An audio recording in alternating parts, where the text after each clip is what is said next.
Oi, tudo bem? Vamos trabalhar então mais uma data comemorativa. 12 de outubro, o descobrimento da América. Na aula passada a gente também trabalhou 12 de outubro, Dia da Criança e Dia de Nossa Senhora Aparecida, né? Mas também temos essa data que é muito importante no nosso calendário, principalmente no nosso calendário escolar, né? E que faz sentido, sim, para toda a comunidade, né? Então vamos estudar um pouquinho sobre ela. Chama-se Descobrimento da América a chegada e ocupação da América pelo navegador Cristóvão Colombo, em 12 de outubro de 1492. A expedição foi patrocinada pelos reis católicos de Espanha, Fernando de Aragão e Isabel de Castela, que é esse casal simpático que está aqui na nossa frente, tá?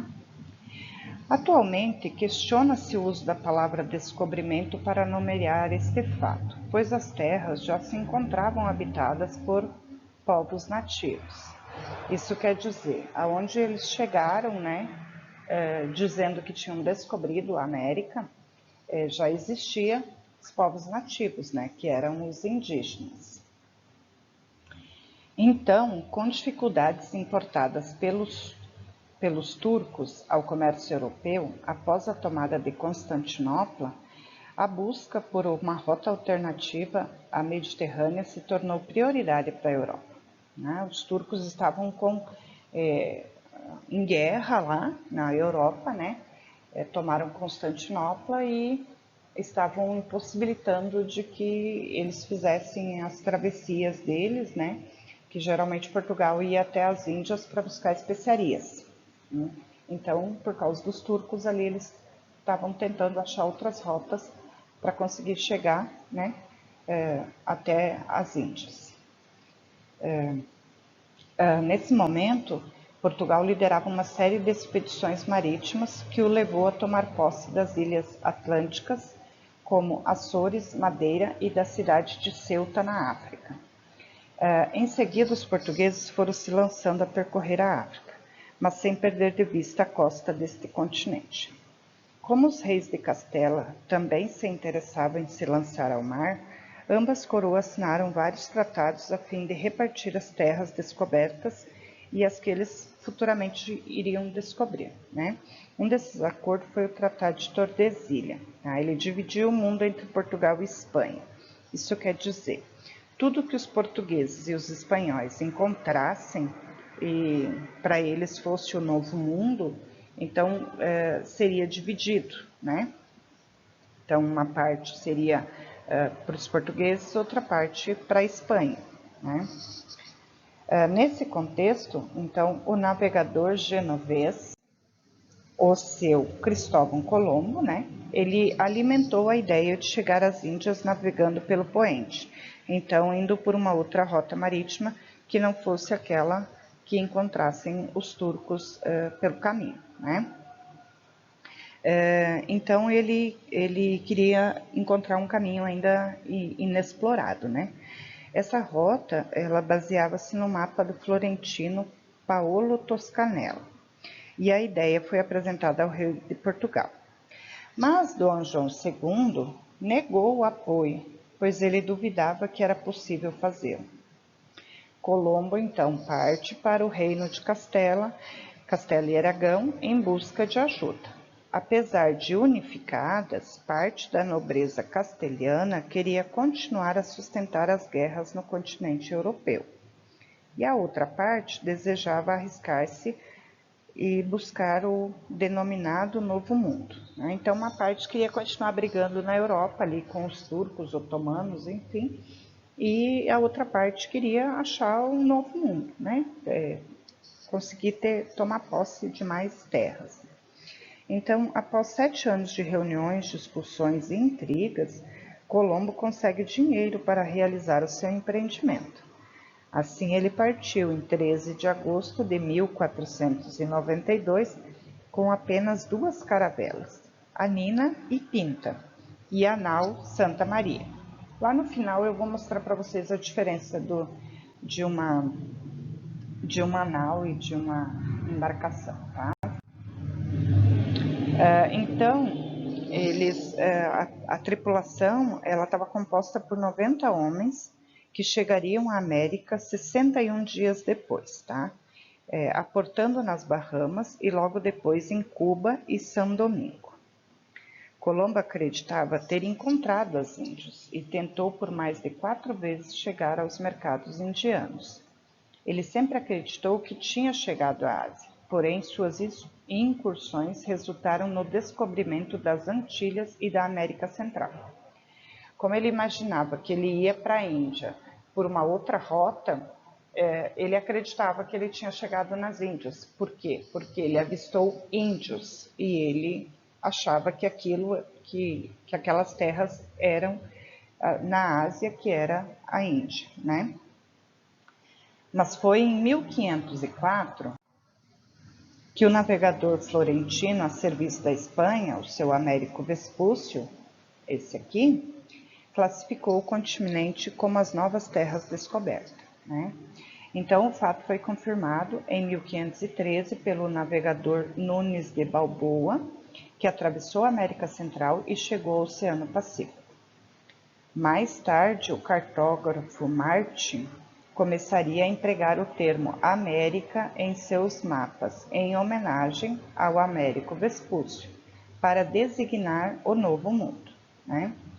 Por sua parte, em 1519, o navegador português Fernão de Magalhães iniciou a primeira viagem de circunnavegação pelo planeta. Rejeitado pelo rei português, ele se pôs a serviço da monarquia espanhola, do monarca espanhol Carlos I. Sua expedição partiu de Cádiz e fez paradas nas Canárias, no Recife e Buenos Aires. De lá, ele atravessou o Estreito de Todos os Santos, que posteriormente foi chamado de Magalhães em sua homenagem. Com isso, ele conseguiu chegar à Ásia, especialmente nas Filipinas e nas Ilhas Molucas. Magalhães morreu em 1521 nas Filipinas em combate com os nativos. Então ele chegou lá em, vamos ver aqui que eu não me lembro, 1521. Ele deve ter ficado pouco tempo lá, né? Mas enfim, a viagem foi concluída no ano seguinte pelo espanhol João Sebastião e 18 sobreviventes. Provavelmente saiu com muita gente e sobreviveu poucas pessoas, né? Então, as grandes navegações foram impulsionadas pelo fechamento das rotas comerciais pelos turcos, após a queda de Constantinopla, tá? Então, depois, os turcos, eles tomaram Constantinopla, né? E fecharam as rotas comerciais. Tá? Então, daí o pessoal, eles começaram a conquistar novas rotas e acabaram achando as Américas e conseguindo, então, chegar até a Índia, acessando, né, até a Ásia, através dessas rotas, tá? Então, a conquista de um mundo desconhecido representava um desafio para as monarquias nacionais, que viam neste empreendimento uma forma de legitimar o seu poder e expandir o seu território, né? Que era o que eles queriam, tanto o rei de Portugal quanto o espanhol, eles queriam conquistar mais terras, né? Para ir e depois ir se dividindo, para eles ficarem com a maior parte do mundo, na verdade, né? O continente europeu recebia do Oriente açúcar, ouro, cânfora, porcelanas, pedras preciosas, pimenta, cravo, canela, noz moscada, gengibre, drogas medicinais, bálsamos, ungüentos, perfumes e óleos aromáticos. Essas mercadorias elas saíram do Oriente em rumo ao Ocidente, tá? E elas eram transportadas pelos árabes em caravanas realizadas por terra até a Itália, chegando a Gênova, Veneza e Pisa. Como intermediárias, essas cidades monopolizavam o comércio do mar Mediterrâneo, tá? Então, havia uma pressão muito grande das monarquias nacionais para a quebra desse monopólio, né? Porque então as mercadorias saíam do Oriente, chegavam até o Ocidente, né? Transportadas via terrestre, e depois ali em Gênova, Veneza e Pisa é que elas eram intermediadas, né? E o comércio era estritamente monopolizado, era só eles que podiam fazer, né? Então, além do comércio paralisado, a união entre Estado e burguesia consistia em um outro importante fator para as grandes navegações. Era de interesse dos monarcas e burgueses financiar a tecnologia para subsidiar as incursões marítimas. Surgem assim os barinéis, pequenos barcos de 2 mastros e velas quadrangulares, seguidos pelas caravelas com 3 mastros, e por fim as naus, mais sofisticada e dotada de leme. Da China vinha a bússola e das regiões árabe o astrolábio. Então aqui nós temos a imagem do astrolábio e da bússola.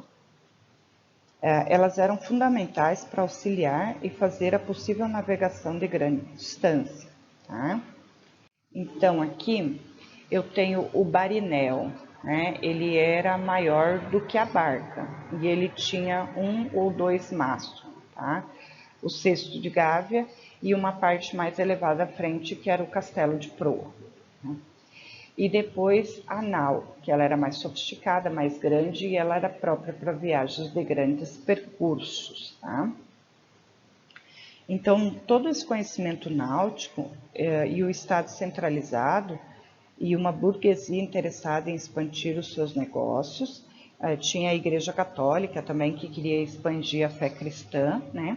Ela favoreceu o sucesso das navegações europeias à América e à Ásia. Tá?